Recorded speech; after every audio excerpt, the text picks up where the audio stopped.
विजय लघुवित्त संस्था लिमिटेडको एफपीओमा अन्तिम दिनसम्म कतिले आवेदन दिए र यस कम्पनीको एफपीओ पढ्ने सम्भावना कतिको रहेको छ र यस कम्पनीको एफपीओको बाँडफाँड यानि कि रिजल्ट कहिलेसम्म आउला त? यस कम्पनीको एफपीओ भरेर रिजल्टको प्रतीक्षामा बसिरहनु भएको छ भने यो भिडियो तपाईहरूको लागि हो। त्यसैले भिडियोलाई स्किप नगरी अन्तिमसम्म हेर्नुहोला।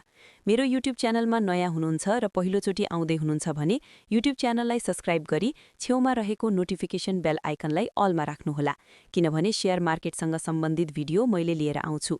विजय लघुवित्त वित्तीय संस्था लिमिटेडको एफपीओ निष्कास पुस 21 गतेदेखि पुस 24 गतेसम्म जम्मा 4 दिनको लागि खुल्ला गरिएको थियो, जसमा अन्तिम दिनसम्ममा जम्मा 2,29,252 जना आवेदकले आवेदन दिएको थियो भने टोटल आवेदन कित्ता भने 2,66,66,090 कित्ताको लागि आवेदन परेको छ।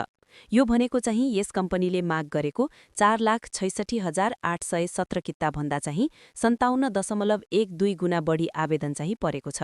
मागभन्दा धेरै कित्ता आवेदन परेको हुनाले चाहिँ यस कम्पनीको एफपीओ लकी ड्रको थ्रुबाट बाँडफाँड गरिनेछ र लकी ड्रको थ्रुबाट प्रत्येक व्यक्तिलाई 10 कित्ताको दरले बाँडफाँड गर्दाखेरि मात्र 46,681 जना भाग्यमानी लगानी साथीहरूले यस कम्पनीको एफपीओ पढ्नेछ भने बाँकी रहेको 22,52,570 जना लगानी साथीहरूको हात भने खाली रहनेछ।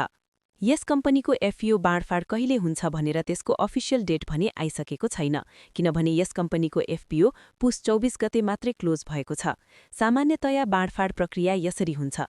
आवेदन बन्द भएपछि ब्याङ्क र इस्यु म्यानेजरले आवेदन प्रमाणीकरण गर्छ। त्यसपछि प्री अलटमेन्टको प्रक्रिया सुरु गर्छ। अन्तमा बाँडफाँडको नतिजा प्रकाशित हुन्छ। यो पूरा प्रक्रिया आवेदन बन्द भएपछि लगभग अहिलेसम्म चाहिँ धेरैजसो कम्पनीहरूको 1-2 हप्ताभित्र हुने सम्भावना देखिन्छ। यसै कुरालाई आधार मानेर भन्ने हो भने अर्को हप्ताको बिहीबारदेखि शुक्रबारको बीचमा हुने प्रबल सम्भावना देखिन्छ। तर त्यसमा हुन्छ नै भन्ने कुनै निश्चित नियम भने छैन।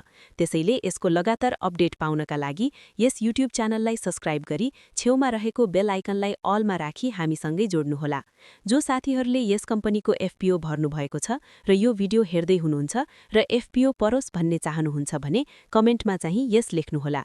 जो साथीहरूले यो भिडियो स्किप गर्नुहुन्छ उहाँहरूलाई यस कम्पनीको एफपीओ परोस्, सफलताको शुभकामना। हस्त, धन्यवाद।